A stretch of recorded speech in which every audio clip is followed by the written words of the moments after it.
privilege to recognize the gentleman from New York, the distinguished chairman of the full committee, Mr. Nadler.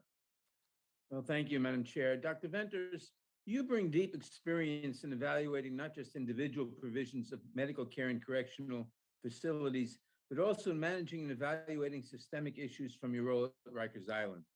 I know you visited the Brooklyn MDC during the first large COVID outbreak in 2020, spoke directly to a number of incarcerated people, and also evaluated the adequacy of medical care there. Was there anything about MDC's medical response to COVID that stood out to you as more concerning than what you saw at the BOP nationwide?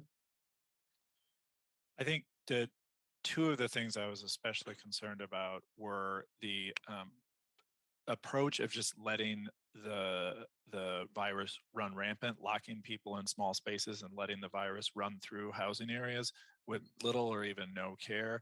And the other was that when people were reporting problems through sick call slips, until we started looking into this, the practice in the facility was to throw those slips out. And so if a person never got seen, there was no actual record of what they had experienced. And that was especially shocking to me. I really hadn't encountered that previously in my work in correctional health.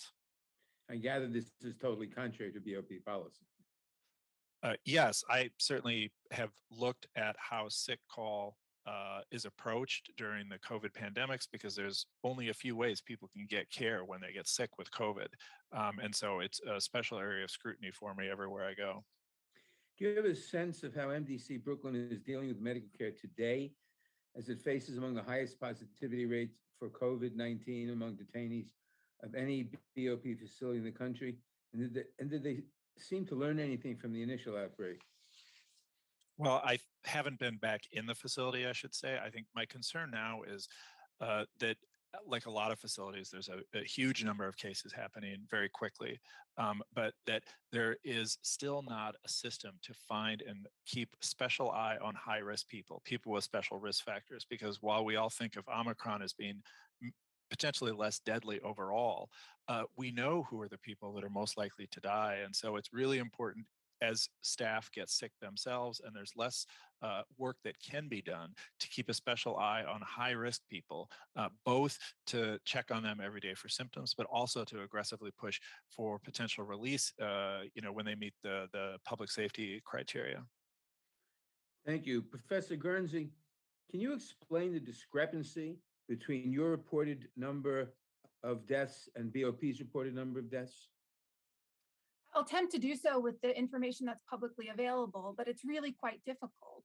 The Bureau of Prisons is reporting 279 deaths, but we know for a fact that this number doesn't include the 18 people whose names we learned through a Freedom of Information Act request who were incarcerated in private facilities that had a federal contract. The other problem is that the Bureau of Prisons is frankly removing numbers from its website, particularly the numbers with respect to these privately managed facilities. The other issue that we're having is that the reporting of deaths appears to be quite substantially delayed.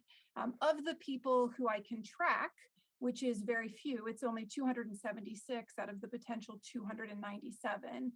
Several of them, more than a dozen, died, and the Bureau of Prisons did not report their death within 6 months. I mean, frankly, there were two that it took a year for the Bureau of Prisons to report.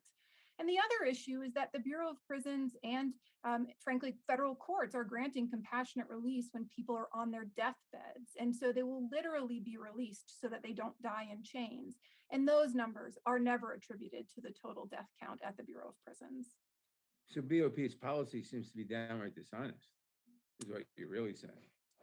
I can't speak for the motivations beyond the Bureau of Prisons, but I can tell you that the data indicates that there are substantially more deaths than they are reporting. And that's just limited data. I still have 2 Freedom of Information Act requests outstanding. And it's difficult to do a comparison.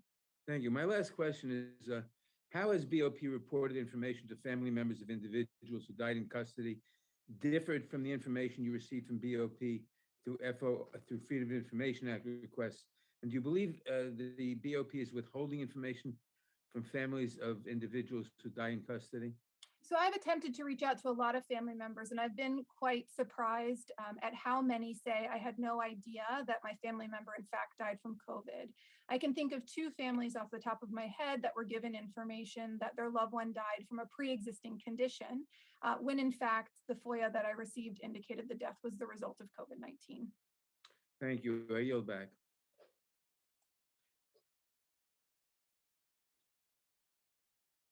Thank the chairman very much for his questioning.